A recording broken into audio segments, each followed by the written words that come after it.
Welcome to Ellzian events. Ahead of our first event on May 30th, this video explains all the games and how the event works. There are 10 teams of 4 competing across 8 games to earn the most points and finish top 2 for the finale. Point multipliers increase throughout the event. 1x for games 1 to 3, 1.5x for games 4 and 5, 2x for games 6 and 7, and then 3x for the final game. You can use the command /teamchat to toggle team only chat. So that you can see the border in multiple games, make sure you have your particles turned on. Voting is its own minigame. Everyone is placed into a map of KB sticks which have a cooldown. For 30 seconds you go around the map to find gold, iron and coal blocks. If you crouch on one for 3 seconds, you will receive its matching ingot. Gold ingot is worth 3 votes, iron 2 and coal 1. Right click the ingot to open the voting menu and choose the game mode you want played. Our first game is Skywars. You start with infinite blocks, a stone sword, and a leather chest plate. The map contains 8 different chests displayed on screen.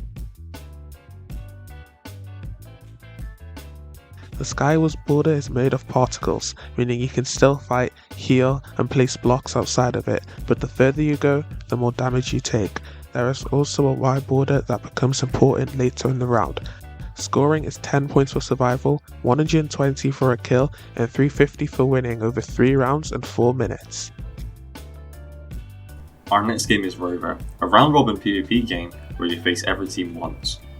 In Rover, your team faces another team in 4 1v1s. The winners of those fights then move on to a team fight to decide the round winner, with both fights lasting 25 seconds. The 4 kits are Axe, Bow, Sword, and Bare Knuckle.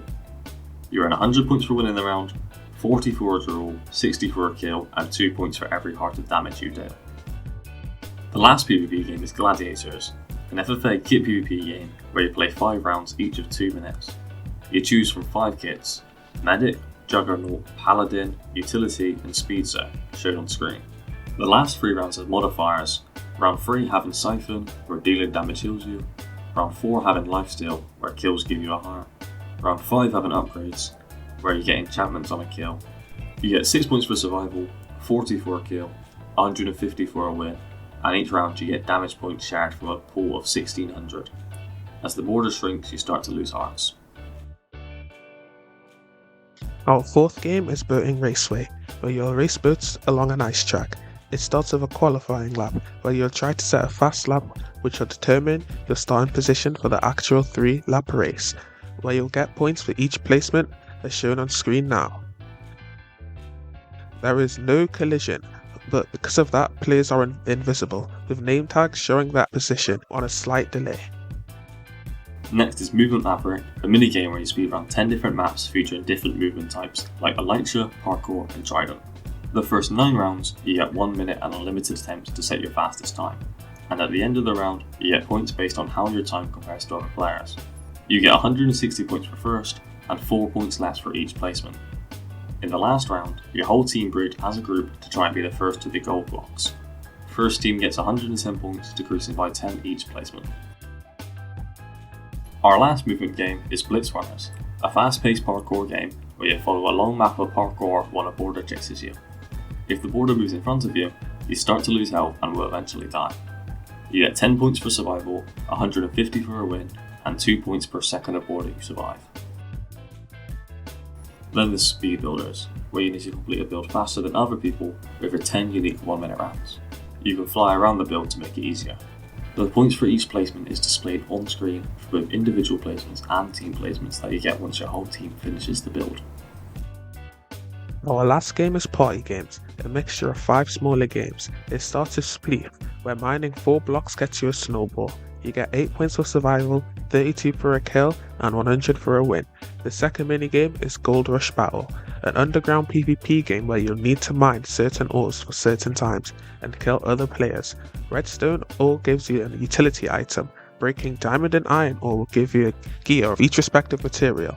Lapis will give you an enchanted book, where you click onto the piece you want to enchant.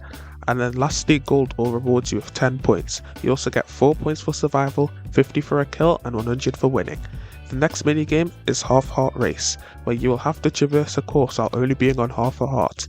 Each checkpoint gives you a placement, with first getting 103 points, decreasing by 2 each time. A good tip for Half Heart Race is that you can only fall 3 blocks without taking fall damage, and make sure you properly stand on each checkpoint. The next minigame is Skyfall, where you'll need to get under slabs before snowballs fall and kill you. You'll get 10 points for survival, 100 for a win. The last minigame is the Classic Dropper, where you have to complete 5 maps, getting 100 points for each map you complete. To round it off, the finale game is Capture the Flag, where the first team to 3 points wins. You will simply need to retrieve the other team's flag and bring it back to your own base. However, both teams have bows and you can only take 3 hits max. If you die, you respawn back at your base and lose the flag. If you pick up your own flag, you can return it back to your base. That's pretty much summing up the whole event, so if you have any questions, make sure to ping me in the Discord linked in the description. Thank you for watching.